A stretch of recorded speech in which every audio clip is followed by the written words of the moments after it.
मंच में उपस्थित आज के हमारे मुख्य अतिथि,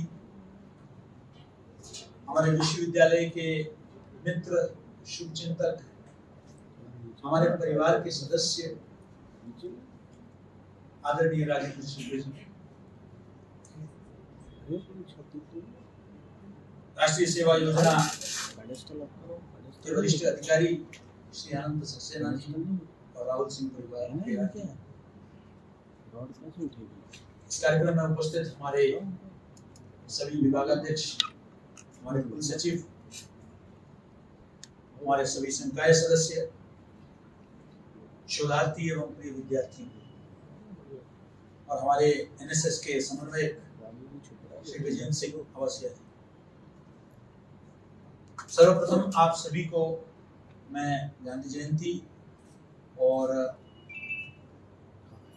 लाल बहादुर शास्त्री जयंती दोनों की शुभकामनाएं देता हूं। कल रविवार था, इस कारण सबके लिए थोड़ा सा प्रायोगिक नहीं था कि हम एक अच्छा कार्यक्रम कर सकें और हम इसे एक प्रतीकात्मक कार्यक्रम नहीं करना चाहते थे। तो कई दिनों से राष्ट्रीय सेवा योजना का ये दीक्षा कार्यक्रम जो है ये लंबित था, तो हमने गजेंद्र जी से बताया कि इससे अच्छा कोई अवसर नहीं हो सकता कि हम गांधी जयंती भी मनाएं और साथ में ही जो है ये एनएसएस का बहुत दिनों से कई सर्टिफिकेट्स का भी डिस्ट्रीब्यूशन, तो न जाने मैंने तो शायद 1-2 महीने पहले हस्ताक्षर करके रखा था। बीच में गजेंद्र जी के परिवार में एक दुर्घटना हुई जिसके चलते उसको हमें स्थगित करना पड़ा, और आज जो है ये भी हमारे लिए सौभाग्य की बात है कि आज एक बैठक के सिलसिले में राजेंद्र जी हमारे बीच में आ रहे थे। तो मैंने आपसे विशेष अनुरोध किया, आपकी बहुत व्यस्ततम कार्यक्रम के बीच में से मैंने कहा कि जब आप विश्वविद्यालय परिसर आ ही रहे हैं एक बैठक के लिए, तो हमारे विद्यार्थियों को भी आप थोड़ा समय दें, और उन्होंने सहर्ष स्वीकार किया। मैं इसके लिए आपको विशेष धन्यवाद देना चाहता हूँ। राजेंद्र जी यहाँ इसलिए सिर्फ नहीं है क्योंकि वो पूर्व मंत्री हैं जनसंपर्क, या वे रीवा के विधायक हैं। मैंने उनको विश्वविद्यालय परिवार का एक अभिन्न अंग इसलिए कहा कि आज जो नया रीवा परिसर जो तैयार हुआ है उसके प्रेरणा स्रोत वही है।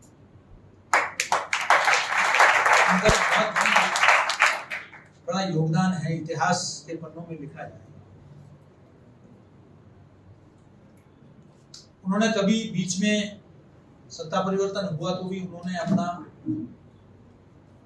जो इच्छा शक्ति है उसको कमजोर नहीं होने दिया, और ये पूरी तरीके से कभी कभी तो जबकि हमारा अपना परिसर है, हमने उसमें पैसा लगाया है, लेकिन इसके बावजूद कई बार हमसे शायद थोड़ा सा जो है ढिलाई हो सकती है, लेकिन उनकी तरफ से ये उनका एक बहुत बड़ा गुण है।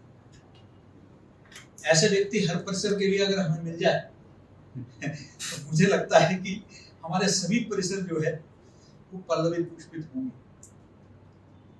और कहाँ एक किराए के एक भवन से हम लोग रीवा परिसर को चलाते थे, और आपके समर्थन से, सहयोग से रीवा में आज एक भव्य परिसर, शायद ही रेवांचल में ऐसा कोई, या बुंदेलखंड में आपको ऐसा कोई भव्य परिसर आपको किसी और संस्था में मिलेगा जो हमारे परिसर। इतना खूबसूरत भवन है कि मैंने जब उसे सोशल मीडिया में डाला तो मुझे कई लोगों ने पूछा ये क्या विदेश का कोई कैंपस है? मैंने कह दिया ना, मध्य प्रदेश का कैंपस है। और हमने उसके बाद इतने हमने ग्रामीण पत्रकारिता से लेकर कई विषयों को हमने नए राष्ट्रीय शिक्षा नीति को वहां हमने क्रियान्वयन किया। और जरा सोचें, आज के तारीख में अपने भोपाल परिसर के बाद सबसे बड़े परिसर के रूप में, न सिर्फ भवन के दृष्टि से, इस वर्ष का हमारा एनरोलमेंट वहां 400 से ऊपर हो चुका है। मैं समझता हूँ कि एक बहुत बड़ी उपलब्धि है। बहुत सारे नए पाठ्यक्रम हमने शुरू कर दिए हैं। हमने फैकल्टी, वहाँ पहले परमानेंट फैकल्टी हमारी नहीं होती थी, अभी परमानेंट फैकल्टी नोएडा परिसर के बंद होने का हमने पूरा लाभ जो है रीवा को दिया। फैकल्टी को हमने वहाँ हस्तांतरित किया और रीवा परिसर में हमने लगभग पिछले अकादमिक सत्र से ही हमने भवन में अपने विद्यार्थियों को शिफ्ट कर दिया और उसका विधिवत उद्घाटन अगले 2 महीने के अंदर हमारी करने की इच्छा है। और आज की जो बैठक थी वो भी इसी को लेकर बैठक है और अत्याधुनिक सुविधाएं जिस तरीके से बिशनखेड़ी परिसर में हमने अपने विश्वविद्यालय के परिसर में कर रहे हैं, ऐसे ही सुविधाएं रीवा में भी हम लोग जो है उपलब्ध कराने का प्रयास कर रहे हैं और इस पर विस्तृत चर्चा सुबह से लेकर चल रही है।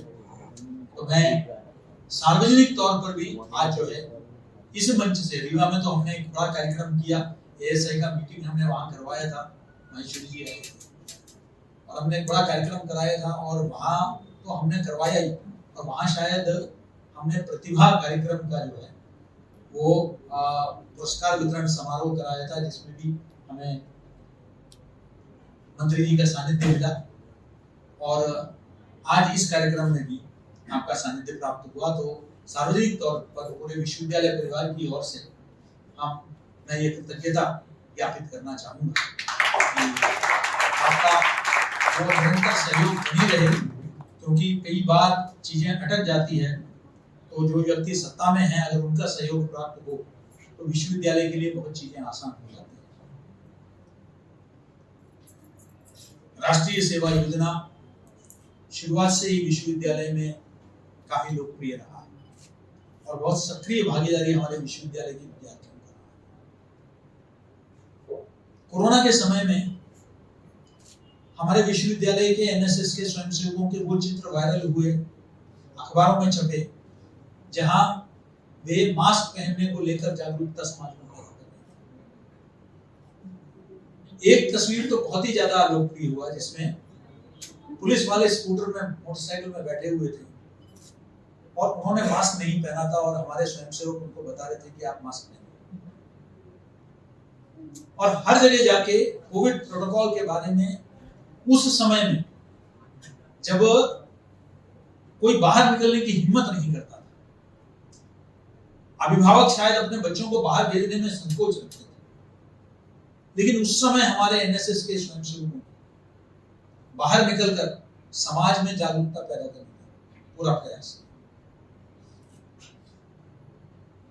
राजन जी, मैं आपको सूचित करना चाहता हूं कि हमारे विद्यार्थियों ने जब माननीय मुख्यमंत्री ने महावैक्सीन का महाअभियान जब शुरू किया यहाँ प्रदेश में, तो उस वक्त हमको रातों रात बताया गया कि क्या कुछ वीडियो का समर्थन हो सकता है क्या अलग अलग क्षेत्रों से। 24 घंटे के अंदर हमारे विद्यार्थियों ने 200 से ऊपर वीडियो अपने घर बैठे तैयार किए और उसमें से ज्यादातर जो वीडियोस है उसको माननीय मुख्यमंत्री जी ने और जनसंपर्क विभाग ने उसको ट्वीट किया, रीट्वीट किया। तो माखनलाल के जो विद्यार्थी हैं वो किसी से कम नहीं है और किसी भी चुनौती के लिए तैयार रहते हैं। तो उस वक्त जो है उन्होंने उस मंच में महावैक्सीनेशन को लेकर, इतने सारे वैक्सीनेशन को लेकर, टीकाकरण को के बारे में जागरूकता पैदा करने का प्रयास किया। अभी कुछ समय पहले हमारा एक कैंप लगता है, हर वर्ष एनएसएस का कैंप लगता है, तो हमने इस बार गजेंद्र जी आए कि सर किसी गांव में रखना है। मैंने कह दिया कि अब हम गांव में ही जा रहे हैं। सही मायने में पत्रकारिता अब होने वाला है, क्योंकि बिशनखेड़ी एक गांव और उस ग्रामीण परिवेश में हम जो है आमतौर पर शहरों में पत्रकारिता सिखाई जाती है और अब हमारे विद्यार्थी ग्रामीण परिवेश में जो है, चारों तरफ पीछे को देखेंगे तो खेत ही खेत, बिशनखेड़ी गांव है। सही मायने में ग्रामीण क्षेत्रों में क्या चुनौतियां हैं, क्या अवसर है, वहां सकारात्मकता क्या है, वहां कमी किस चीज की है, इस चीज का प्रत्यक्ष अनुभव हमारे विद्यार्थियों को मिलने वाला है। तो मैंने गजेंद्र जी से कहा कि आप इस बार का जो कैंप है वो विश्वविद्यालय के परिसर में करेंगे और बहुत भव्य कैंप, न भूतो न भविष्यति, ऐसा कैंप जो है लोग यादगार वो कैंप हुआ। तो वहां कहा कि इतनी सुविधाएं की आदत नहीं है, तो हमने कही कि हर बार नहीं मिलेगी इस बार पहली बार कर रहे हैं, इसलिए सारी सुविधाएं। क्योंकि एनएसएस का स्वयंसेवक कठिन से कठिन परिस्थितियों में समाज के बीच में रहकर, सही मायने में हम लोग रिसर्च में पढ़ते हैं एंथ्रोपोलॉजिकल स्टडी, यानी कि समाज में बीच में जाकर रह के उसको अध्ययन करना। अगर वो काम अगर कोई कर रहा है तो वो एनएसएस के स्वयंसेवक, तो समाज के बीच में, समाज के अंदर घुस के जो है वो करते हैं। और उनका ध्येय वाक्य क्या है? नॉट मी बट यू, यानी कि मैं नहीं पर तुम, आप। इसका उद्देश्य क्या है कि ये जो स्वार्थ दुनिया में है कि सबसे पहले मैं, हर चीज में मैं, उस मैं से ऊपर उठकर आपके लिए, तो राष्ट्र सर्वोपरि, समाज सर्वोपरि, इस लक्ष्य के साथ जो है एनएसएस के कार्यकर्ता काम करते हैं। और शायद इसकी प्रासंगिकता जितना एक मीडिया विश्वविद्यालय में है और कहीं नहीं।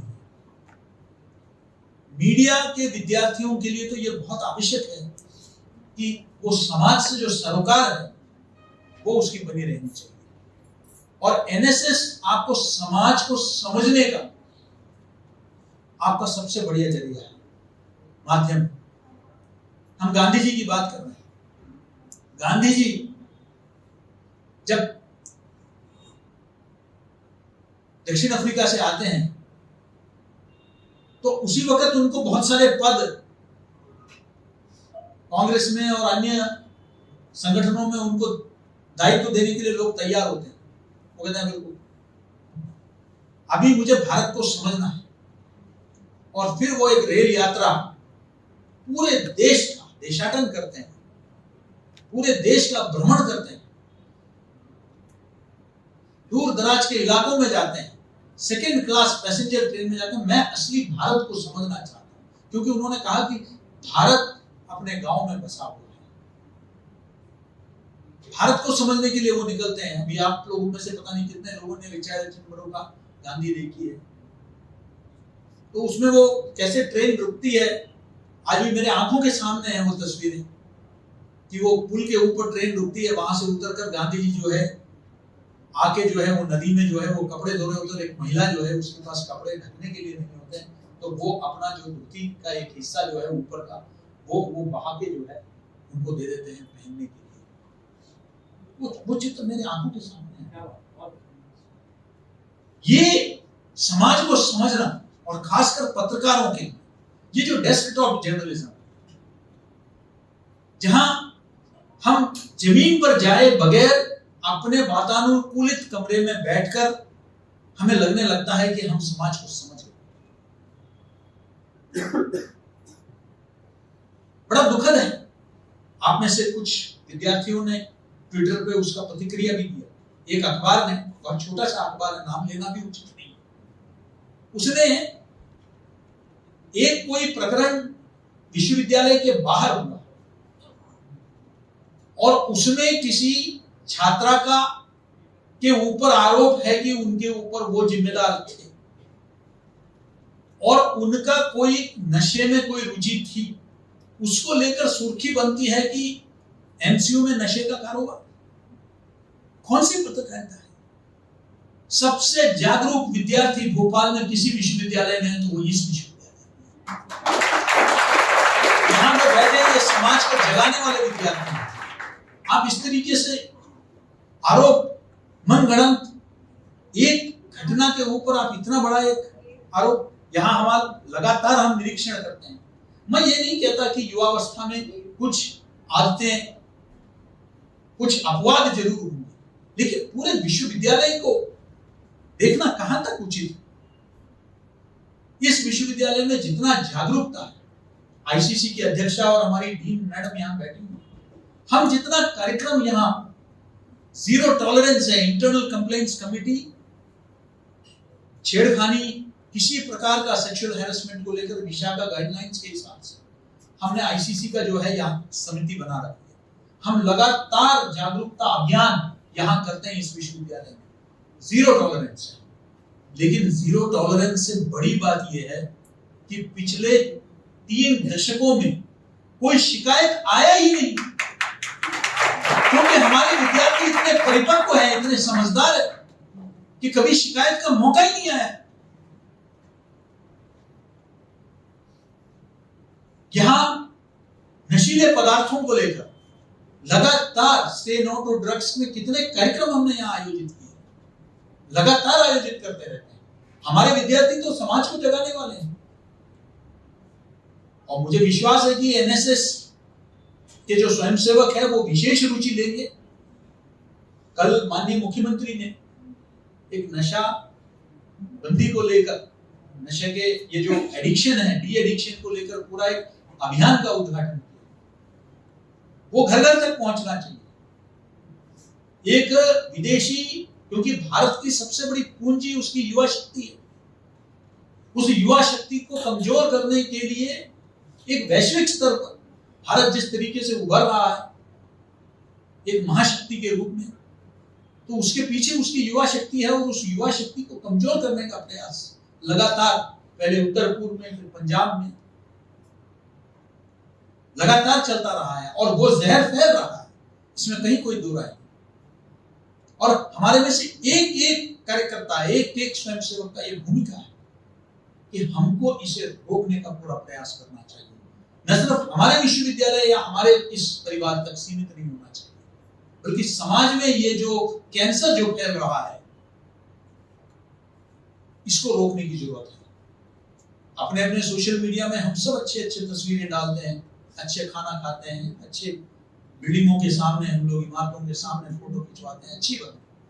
लेकिन साथ साथ अपने सोशल मीडिया के माध्यम से हम लोग समाज में ड्रग्स के खिलाफ भी एक जंग छेड़े और एनएसएस उसका एक सशक्त माध्यम बन सकता है, मुझे पूरा भरोसा है। हमको मीडिया साक्षरता की दिशा में, मीडिया में आज डिजिटल मीडिया, सोशल मीडिया के नाम पर आज समाज में जहर फैलाने का प्रयास किया जा रहा है। Fake information, miss information, disinformation, fake content ये फैलाया जा रहा है, जिसके चलते समाज के अंदर जो है आप देखेंगे कि नफरत बढ़ रही है, गलतफहमियां पैदा की जा रही है, टीकाकरण के बारे में गलतफहमियां पैदा की गई थी। हमको मीडिया साक्षरता की दिशा में ग्रामीण क्षेत्रों में हमको काम करने की आवश्यकता है। तो एनएसएस की भूमिका अब मात्र सीमित नहीं है कुछ विषयों तक, उसका विषय भी बढ़ता जा रहा है, क्योंकि नए नए चुनौतियां समाज में आ रही है। और सबसे अच्छी बात है कि हमारे युवाओं का जो रुझान है एनएसएस के प्रति, वो मुझे संतोष देता है, क्योंकि ये मुझे खारिज मैं करता हूं उन सबको जो कहते हैं कि आज के युवा समाज के प्रति उदासीन है। मैं अपने विश्वविद्यालय में जो देखता हूं उसके आधार पर मैं पूरे विश्वास के साथ कह सकता हूं कि ऐसी स्थिति नहीं है, बल्कि युवाओं का रुझान बढ़ा है पहले से ज्यादा समाज के प्रति। हमने राष्ट्रीय शिक्षा नीति में एनईपी 2020 जब हम प्रथम उन विश्वविद्यालयों में हैं माननीय राजन जी जिन्होंने राष्ट्रीय शिक्षा नीति को लागू किया, और उसमें जो 4 साल का यूजी प्रोग्राम है उसमें 8 पाठ्यक्रम हमने शुरू किए, 7 पिछले वर्ष और 1 इस वर्ष। और ये 8 पाठ्यक्रमों में हमने जो है थर्ड सेमेस्टर से हमने एक जनरल इलेक्टिव के नाम पे हमने जो है एनएसएस को पाठ्यक्रम का हिस्सा बनाया।